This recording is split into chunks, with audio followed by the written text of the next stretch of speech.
And that leads us into our main topic for this week is we finally get to dig into the Super Mario Brothers movies.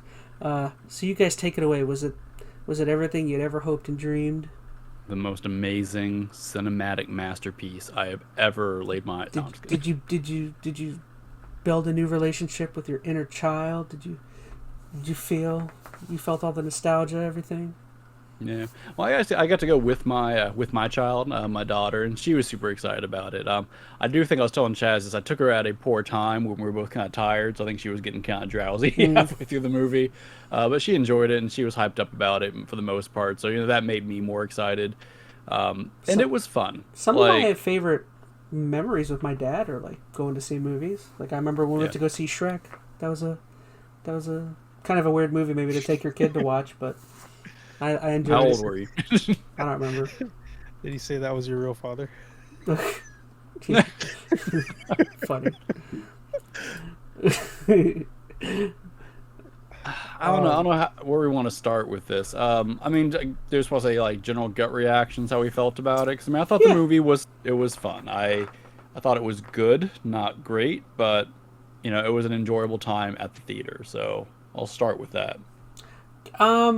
I guess I would just say real quick, I found myself really enjoying the first half.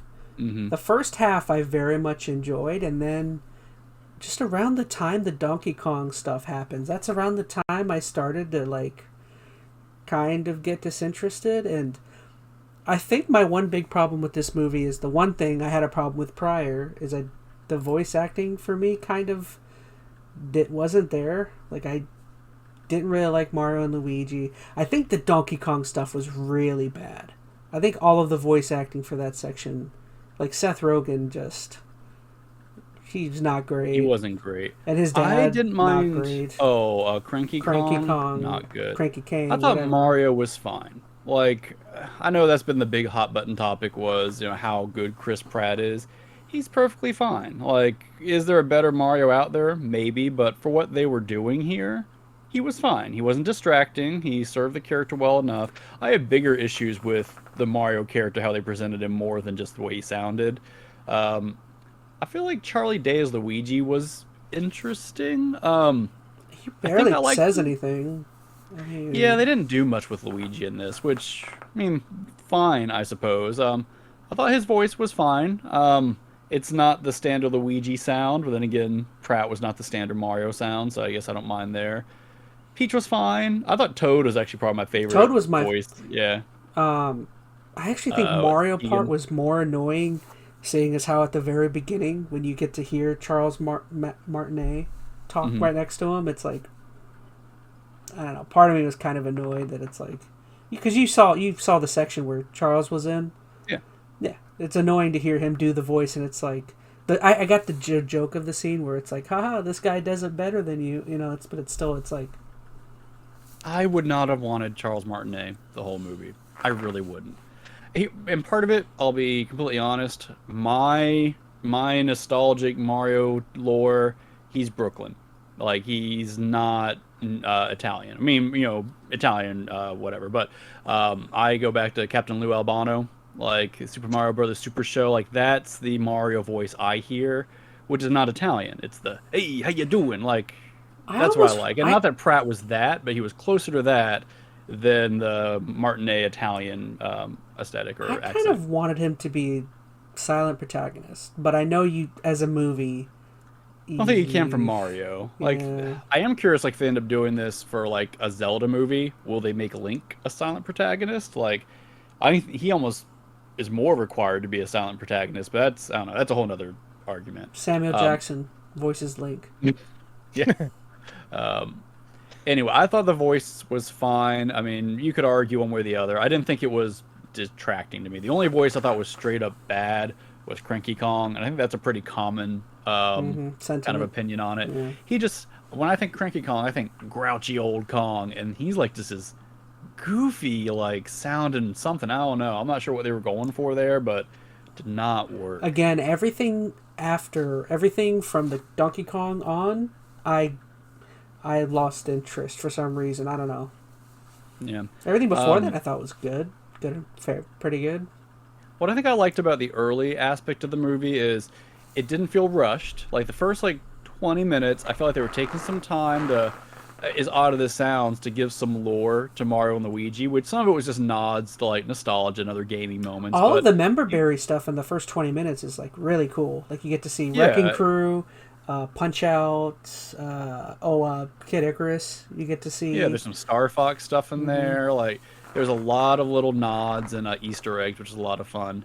And they brought like his family in there, which I thought was a little weird that Mario and Luigi lived with their parents. Like, I guess it makes sense in a way, but that was an odd thing. But apparently that was like old school lore that Nintendo never brought out. They had Mm. like drawings and stuff of their parents, so they kind of got to revisit that, which that's interesting. I've seen. But I have seen. Oh, sorry. Finish your thought. no, go ahead. I was gonna say I have seen some backlash with this game, with some people being upset that, what is it, the whole uh, girl empowerment thing, with people being like, "Oh, why is Peach better than Mario, and why is she training him?" And there's I has don't been a think certain it's overly segment. egregious. Yeah, I mean, people are going to be upset about everything, but yeah, I mean, there's some of that, but I don't think it's to the extent that it warrants a whole lot of issue with it. But kind of back to that point, like I think the first 20 minutes of the movie, I think it's paced really well. It's a good setup, and it it is feels cool. new. I mean, it gives you enough kind of nostalgia and as your member berries to kind of perk up that side of your brain, but it also takes its time to kind of introduce things in a new way. Like when they're going, or sorry, No, like Say yeah, what- like they're going down and kind of I was going to say investigating the that pipe. scene. Yeah, the dun-dun-dun-dun-dun.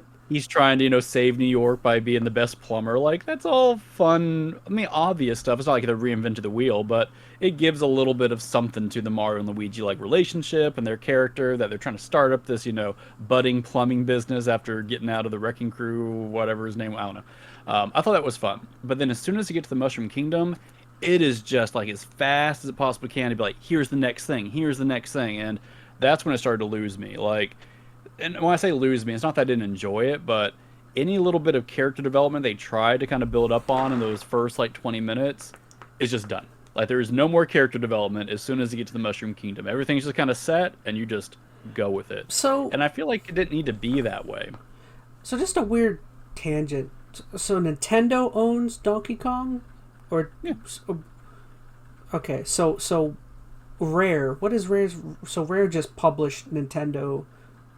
Rare made several they made Donkey Kong 64. They were the game developer behind Donkey Kong 64, as well as Banjo. So Rare and stuff has like no that. they were just given the IP from Nintendo just to make games. They were the Right, because developer. back then they were a what do they call it, a second-party developer for Nintendo back in the day. Now they're owned by Microsoft, so that's where all the issue now comes from. But Nintendo owns the rights to Donkey Kong. Okay, Yeah. I just remember watching the movie. I was like, "Oh, Donkey Kong's in here." I don't know. I'm dumb. I don't know why I Yeah. was surprised by it. I guess, and I'm not letting Metal talk at all. Sorry, but I wish they wouldn't have done any of the Donkey Kong stuff. I agree. I wish I they think it would have was- saved that for another movie.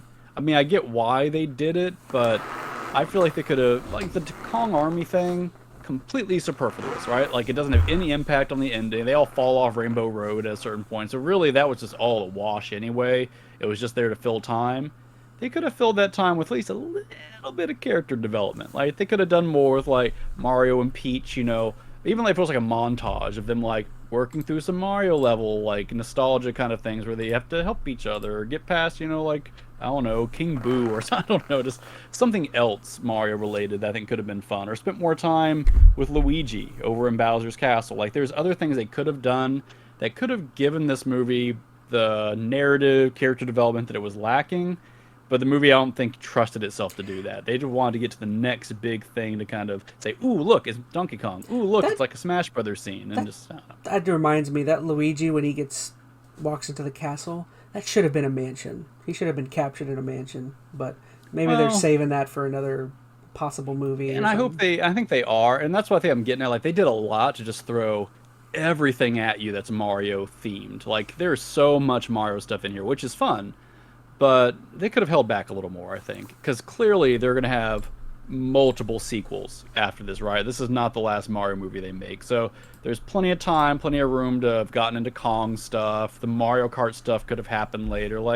They could have done this later and made this a little bit tighter as far as what their objectives were and the narrative was. So I think that would have helped fleshed the movie out. Not that it needed to be. Like, let's be real. This is a Mario movie where narrative is not the most crucial thing, but it's also a movie, and people do expect a slightly higher narrative quality out of stuff because that's the nature of a movie, right? People play games to be mostly entertained by the gameplay. You watch a movie typically to get caught up in a story. So I don't know. It's kind of a weird middle ground here. It didn't have to necessarily be Citizen Kane, but they could have given us a little bit more. What about you, gamer? What was something you really liked? I feel like we're overshadowing you a little bit. Oh, I am. I'm talking too much. I'm sorry. Did you like Bowser? Did you like Jack Black? Jack Black was fantastic. I don't care what anyone says. It shows like it just like really, he really like pulls everything out of that one, and it shows the meanness and the soft side of the turtle, which is interesting to me.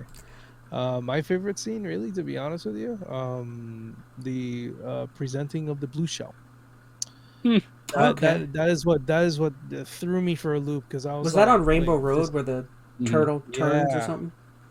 He got so pissed off that he decided that he wanted to blue shell it, and I was like, oh no, like it came out of nowhere, like no one expected it, and it's like, okay, I see what you did there.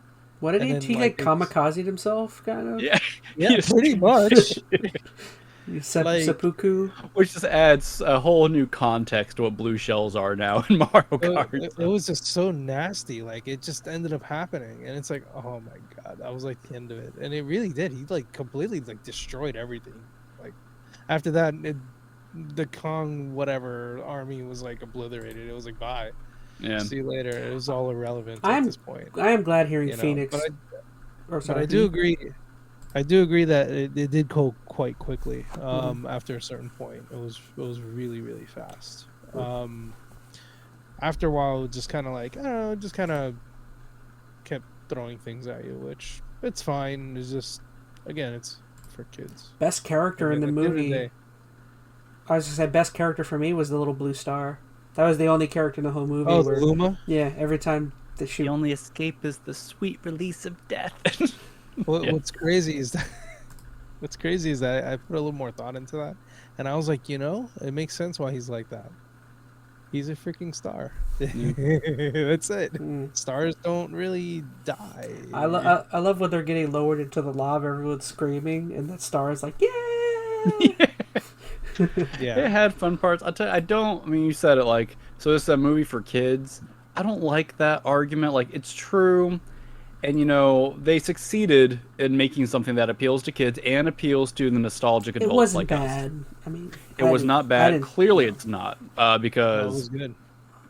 fans and audiences are loving it. They're making close to, $1 billion at this point. So that's all great. But they did play everything very safe. Like, okay, it's a kid's movie. I don't know if you guys saw that most recent Puss in Boots movie. I heard My it was daughter really told good. me that. I want It really was good. really good. Yeah. And I'm not saying this movie needed to be that either, but there's obviously plenty of room for a kids movie to not only be appealing to kids, but to also be appealing to adults at a slightly deeper level. Not saying this movie had to be that, but I guess what I'm saying is like, I don't see why it couldn't have been. Like it seemed like Nintendo was so big on, I want to push all these different things at you, probably for marketing, right? So they can sell more types of toys, more Mario Kart movie stuff, more Donkey Kong toys, whatever. I'm sure that's why they put so much in there, but they could have been a little more restrained, which would have opened up the movie a little bit for a better narrative. It's not that, I know this is Illumination, and people get all, all up in arms about the Minions Illumination, that they're, yeah, but they've made some decent, like the first Despicable Me was not bad, right? It had some heart-tugging moments in it. know. Okay, I've seen a lot of Illumination movies with my kid the past This year is probably or so. the first I one I've like seen. Illumination. Well, that's what I'm saying is like, it's a studio that clearly has a track record making some solid stuff with some decent narrative, and this movie just went way too bland and way too safe. Once again, still successful, turned out well for him. I would hope in the next movie they don't say, I just want to make the exact same movie again. Like, use this now now they're a little more confident in this being a thing. Take a little bit of time, add a little more narrative to it that just adds a little something. I don't want much. Like, I'm really okay with this not being some amazing narrative, but I don't know. This one just felt, I don't want to say it was lacking heart, but it was lacking something that kind of, I don't know, helped me gauge and really grasp onto the characters in a more meaningful way. But maybe I'm just being overly picky for a Mario movie. I don't know. I also didn't think. I think it was missing like the grandiose aspect of Bowser. Like, most Mario games end with like a crazy Bowser section, and Bowser, his ending here is just kind of. I thought the fight in Brooklyn was a little weak. Yeah. I thought it was pretty weak. Yeah, and then like, I don't know. I just thought Bowser was kind of lackluster here. I mean, I agree. Jack Black did a great job, but I don't know. They didn't make him seem overly imposing at the end. You're right. Like by the time they got to that moment of final confrontation, they already had the star, and it was just done at that point, right? So yeah, they could have souped up Bowser a little more. He probably should have gotten a power up, and then they had to get the star. Like they could have done a little more to add some tension to that. But. And I thought the Peaches scene was overrated. I know everyone's. The Peaches song. Yeah, everyone's kind of talking about that. I was just like, okay. I mean, the best Peaches song is still Millions of Peaches. So. Millions of Peaches. Peaches for me. For me. So something I mentioned to Phoenix before, we don't have to go too deep on it, but I just wanted to say, like are the days gone of getting like, because I remember when we were kids, like a lot of the kids movies, I mean, I know we had Disney oriented type stuff, but other than like Disney, a lot of the kids movies and stuff I grew up loving were very like, had some heavy like adult themes, and like were actually kind of dark in certain places. Are there still movies like that around, or? There are. I'll tell you, that Puss in Boots movie Might have been like that. I mean, it's not. I mean, defining dark, I think, especially in comparison to those 90 like movies. James and the Giant Peach, or there are parts, I think, of like that Puss in Boots movie that get close to that tone, like Matilda. Well, those are very specific ones, but like the Puss in Boots one talks a lot about death. Ferngully. Like it is very much about confronting death, and death is chasing you down. And there's some moments where you're like, man, this is getting a little much. So I don't think it's that we don't see those anymore. You got to know what movie to expect it in, though, right?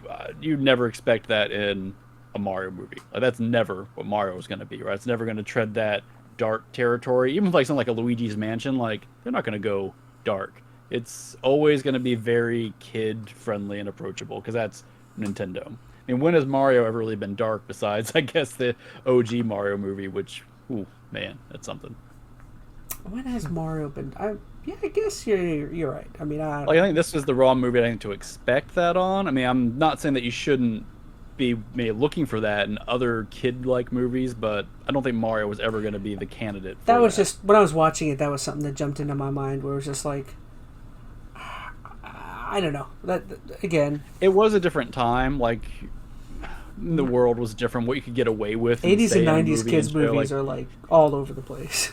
Yeah, I think there was a better attitude to like, toughen up, kid. Right? So we were okay exposing, or we were exposed to more. I was watching the Teenage Mutant Ninja Turtle movie when I was like 3 or 4. That was like one of my favorites. Yeah, I think we were just expected to kind of be okay with that kind of stuff and kind of take a tough enough attitude. Like nowadays, it's a very sheltered approach to most stuff, and everything's very cleansed and polished and overly E for everyone, which, I mean, we're just talking about that. What was it else? Like wrestling. Like how WWE has gone like completely PG. Like the edge of so many things has been kind of rounded off in all media, not just that. So, I mean, you might be right. There's probably a larger trend where more kid-like movies are. Mortal Kombat was like my favorite movie when I was like 4 or 5, but.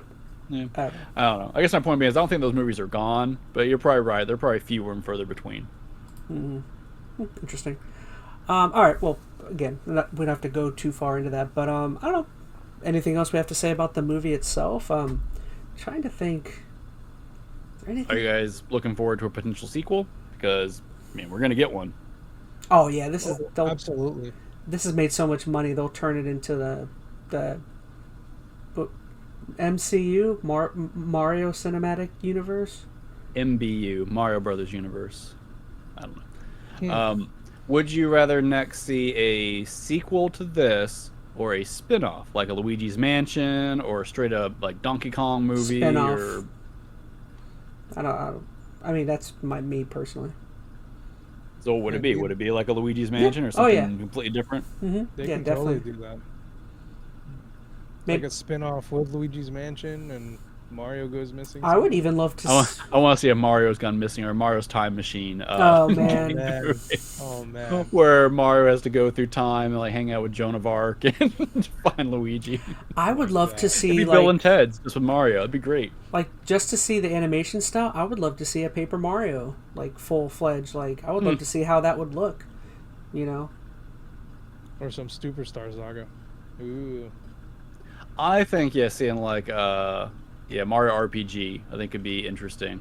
I don't know how well that would okay. read nowadays, but I don't know, man. They're gonna have to get Square's approval for that one. You know how that that's and that a game's gray got area. some very awkward characters I think to bring out of nowhere because they're not even in like the because they're not even in like the Mario lore much anymore. So I don't see Nintendo wanting to go that route. It seems like a lot of effort to brush off old characters and old IP stuff that they got other stuff that's probably a little easier to tap into.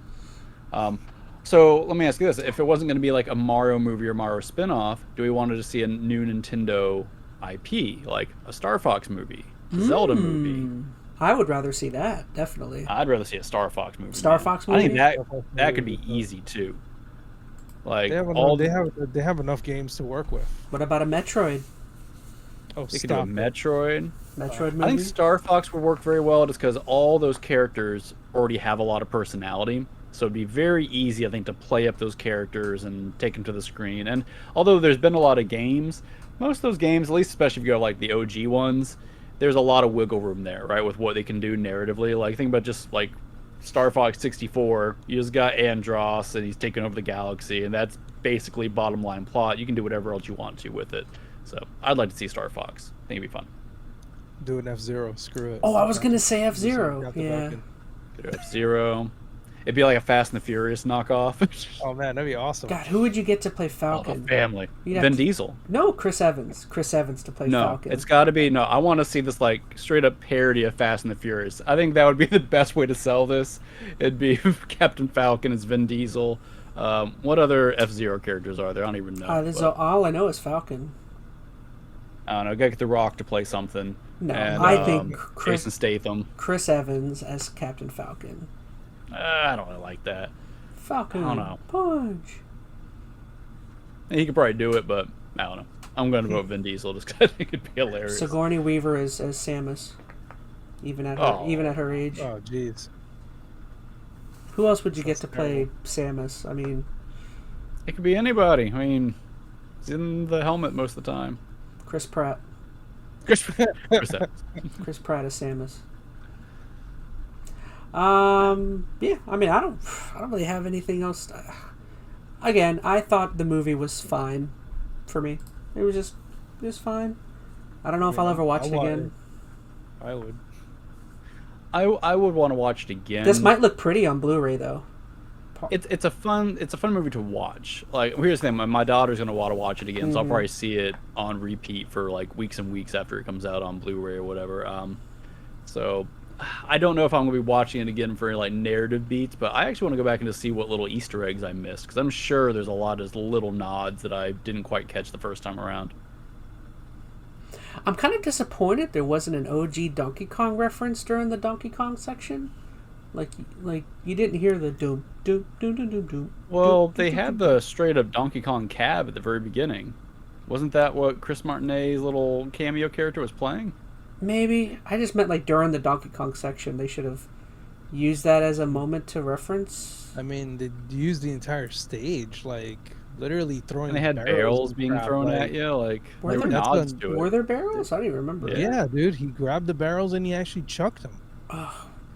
Yeah, like that's Donkey Kong. I only had one beer. I mean, I wasn't that. I should have noticed that.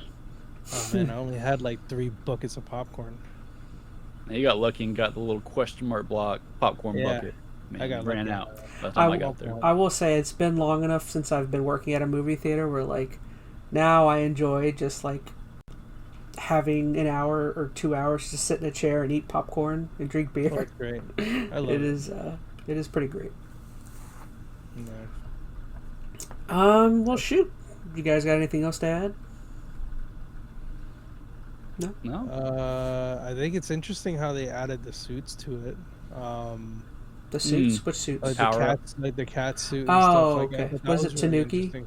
Or Tanuki? Is that the Yeah, word? they used the Tanuki suit, which I'm surprised that he like maybe I guess they didn't need to like turn him into like a statue. But it would have been great to have him turned into a statue for no reason. Yeah. Just because and just drop down or do something or whatever. They or added use a lore frog that suit. Mario doesn't like mushrooms for some I reason. thought that was funny. That was cute. Yeah. Oh, I guess. So let's go back to your girl power moment because that kind of reminded me. Like they do a little bit to kind of boost up Princess Peach as a character. Like she's good at that training thing, but I don't know. She doesn't, I think, ever overly upstage Mario. Like he's still kind I of don't think primary that. I'm guy just at the saying end. that's the talking point for some people with this movie. Yeah. I didn't get that feeling at all. Like, I mean, she runs a kingdom for Pete's sake. Like, really, like They she make her runs the entire tougher. kingdom. But what's the Which other is option? fine. Yeah, like if you leave her as what she is in the helpless game, she damsel. literally is nothing. Like she is, just the helpless damsel in distress. And I don't feel like they could have gotten away with that. So I think they found a decent balance. They gave her maybe a little. She's too good at the obstacle course thing, but she didn't really do I anything think it might else. just be like People want something to fight about. It might be like just like anti-feminist people that are like, how dare a people are woman looking for show an him agenda how being to pushed. do things, and it's like, it's a movie, it's a kids movie. I mean, People want to read in and find an agenda and everything, and maybe there is. I mean, I'm sure at some level there was someone saying make Peach a tough one, and maybe that's what stemmed this conversation. But I don't feel like it ever got egregious. Like I don't mind them making her a standout, strong, feminine queen. I mean, she is, right? Or princess. I mean, whatever. Yeah. Like our conversation prior to. Oh, go ahead, gamer. No, I was gonna say they did come out with a Super Princess Peach game. Like, not for nothing. Like they make her into a decent character. And if you And really plus, think about they it, use it for Mario 2 as well. Like, I mean, granted, Mario 2 is not a real Mario game, but that's beyond the point. yeah, I was just about to say she was a playable character in that game where she was doing the same stuff as Mario and Luigi, grabbing shy guys and tossing them, floating them in her parasol undergarments. I don't know. Which I think is interesting. Interesting enough is they had a section where they had the majority of them walking together, and it's really neat to see that. It's like, oh look, Mario 2 style. Yeah, It's like that's kind of neat. Like I don't know. I don't see the whole feminist thing going on.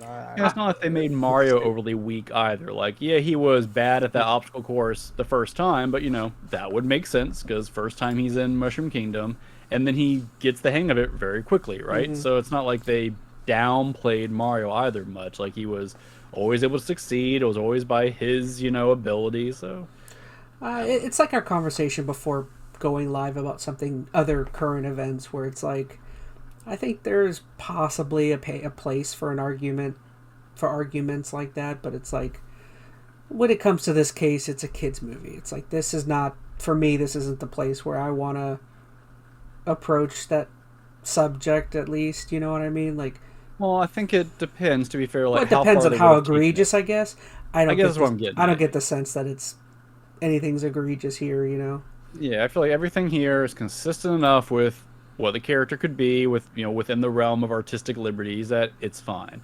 Now, if they would have taken it where Peach was the one who saved Mario at the end, she dragon punched a hole through Bowser's chest like Goku. Yeah, if she was like the one, and she was the only reason they were able to complete anything, then I think we're treading different territory, and then there's an argument to be made. But as it is, I think everything was fine. The movie overall was fine. It was enjoyable. I don't think it's gonna make too many people mad.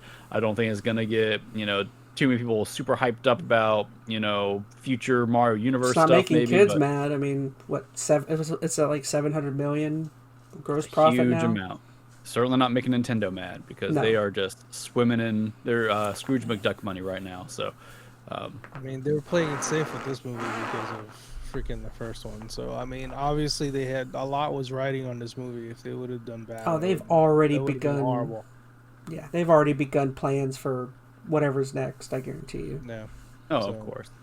So I don't know. I hope they don't play quite as safe next time. That's what I'll say. I hope they are open up a little more and try something a little more interesting for the next one. Yeah.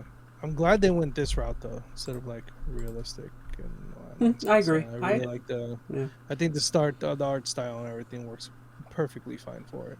Mm-hmm. For what it is, even though they made him kind of stubby and a bunch of other crap. But to be honest, I mean, originally he was stubby anyway. So He's within that realm of he still looks like Mario. A little Yeah. different, but not much. Everything is close enough that it feels right. So. yeah, I think what's really really hilarious is that they threw the long lost third brother, Giuseppe. Yeah. Oh yeah, I forgot about that. The rumor of Giuseppe, whatever, Mario, I guess, whatever the last name is, and they just threw it there. I was like, wow, good job. I think I forgot. They give him a face and everything. Something I totally forgot to add, but what do you guys think about this weird John Leguizamo anti-Super Mario movie stuff that's going on? I haven't seen any of this. It is so. He's it complaining because of the Latinx people and blah blah blah, and I didn't want to read into it anymore. John Leguizamo. What's he mad about? He's mad because there's no representation of Latinx people. Yeah, he's been boycotting, That telling people to boycott it. Is that because he played Luigi back in the day and he feels like now Luigi should be Latin? Mm-hmm. Yes. Instead of he was supposed to play an Italian plumber back then? It's really... I don't know. It's You think he's just doing it because he's not like A in the part news of it, anymore? yeah. He needs a reason to be. he's irrelevant. I just I'm thought sure it was that's fun. part of it. I felt like I had to bring that up just because I love Leguizamo, Man. but it's like, come on, man. Is he Man. serious though, or is it like he's Says just having fun with it? John Leguizamo, the actor, told TMZ the day the Super Mario Brothers movie opened in theaters that he won't be watching it due to casting. No, I will not be watching it. And he's been kind of advocating other people not to go watch it as well. But Oh, too bad. That's 500 million later, get out of here. That's because he's now got in his head that Luigi should be Spanish. So Man, get out of here. I'm Spanish and again, I love Leguizamo in terms of his works, but it's like, dude, don't. It's like, don't ruin my opinion of you, please. Not that this does They anything. didn't cast him as Luigi. They could have you either die a hero, Chaz, or you live long enough to see yourself become the villain. So it's Leguizamo's time. Mel Gibson. Mel Gibson did that a long time ago. my Mad Max. No. Oh no. No. Boy. All right, and the last minute thoughts, or that kind of wrapped everything up? No, I think I'm okay. What about you guys? I'm good. Peaches? Millions of peaches. Peaches for Bowser.